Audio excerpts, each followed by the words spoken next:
Assalamualaikum warahmatullahi wabarakatuh. Waalaikumsalam warahmatullahi wabarakatuh.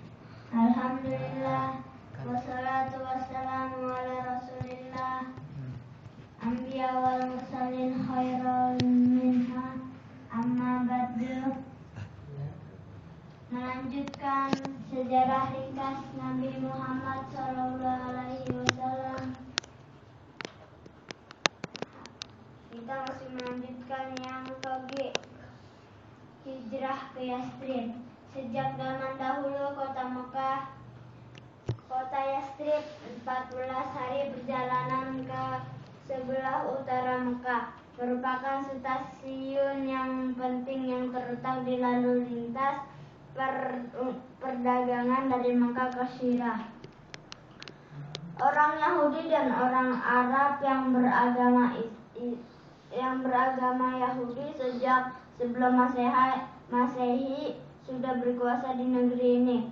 Barulah pada abad ke-5 Masehi orang Khazraj dan Aus berpindah dari Arabia Selatan dan ikuti menetap di Yastrib.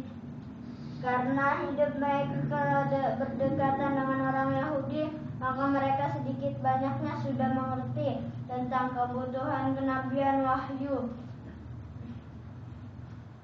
dan hari akhirat.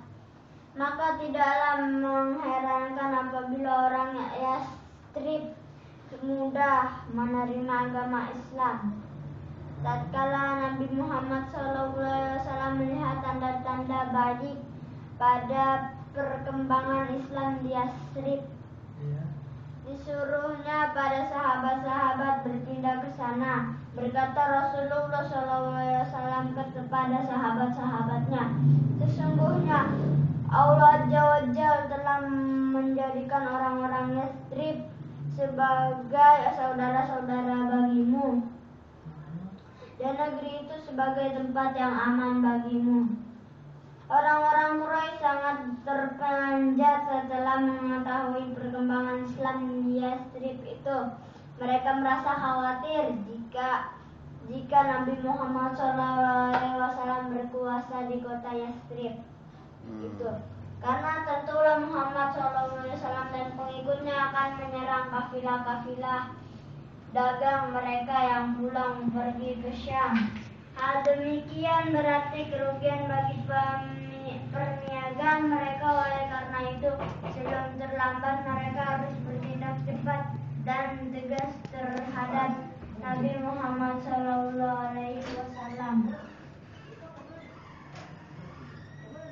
Selagi Darun Nadwah untuk merencanakan tindakan apakah yang akan diambil terhadap Nabi. Akhirnya mereka memutuskan bahwa Nabi Muhammad harus dibunuh demi keselamatan masa depan mereka. Untuk melaksanakan pembunuhan ini, setiap suku Quraisy mengirimkan seorang pemuda pilihan dengan demikian, bila mana Nabi Muhammad SAW berhasil dibunuh, keluarganya tidak akan mampu menuntut bela kepada seluruh suku. Rencana keji kaum Quraisy ini telah diketahui oleh Muhammad SAW, dan beliau diperintahkan oleh Allah Subhanahu wa Ta'ala agar segera pindah ke Yastrib. Hal ini beliau beritahukan kepada sahabatnya Abu Bakar minta kepada Nabi supaya diizinkan menemani beliau dalam perjalanan yang bersejarah ini. Nabi setuju, dan lalu Abu Bakar menyediakan persiapan untuk perjalanan ini. Pada malam hari waktu itu, pemuda-pemuda Quraisy sedang mengepung rumah Nabi dan siap akan membunuh beliau. Rasulullah berkemas-kemas untuk meningkatkan rumah. Ali bin Abi Thalib disuruh menempati tempat tidur beliau supaya orang-orang Quraisy mengira bahwa beliau masih tidur. Kepada Ali diperintahkan juga supaya mengembalikan barang-barang dititipkan kepada beliau kepada pemiliknya masing-masing. Kemudian dengan diam-diam beliau keluar dari rumah rumah. Dilihatnya pemuda-pemuda yang mengepung rumah beliau sedang tertidur. Tak sadarkan diri, alangkah kejinya mukamu, kata Rasulullah SAW seraya melemparkan pasir di atas kepala mereka dengan sembunyi-sembunyi. Beliau pergi menuju rumah Abu Bakar.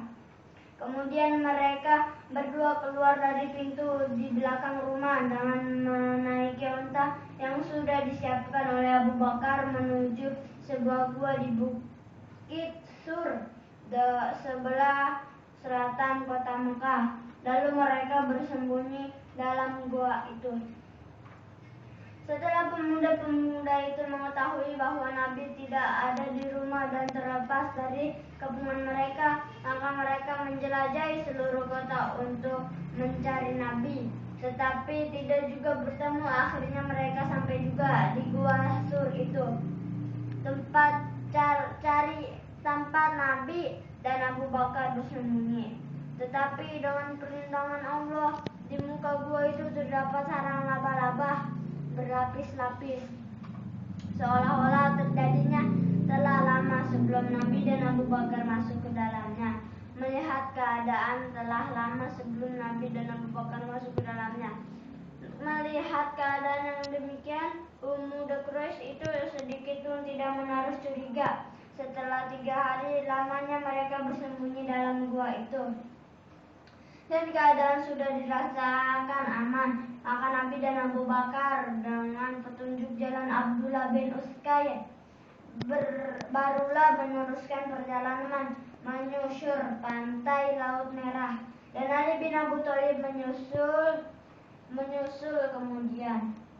Kesimpulan dari di sini adalah Nabi SAW di depan pintunya direpung oleh orang Quraisy, dan Nabi berhasil kabur melemparkan pasir kepada pemuda-pemuda itu. Dan Nabi Muhammad SAW lewat belakang rumahnya. Dia lari ke sebelah kota Mekah, dan dia masuk ke Gua Sur di sebelah kota Mekah. Di situ Nabi sebelum masuk ke situ, sesudah masuk ke situ Nabi, ada laba-laba berlapis-lapis menutupi Nabi SAW. Jadi orang-orang Quraisy itu merasa kebingungan. Dan di sini cukup yang saya sampaikan, bermanfaat. Amin. Amin. Kita tutup dan doa kafaratul majlis. Subhanallah wa bihamdihi, subhanallah wa bihamdihi, asyhadu an la ilaha illa anta, astaghfiruka wa atubu ilaik.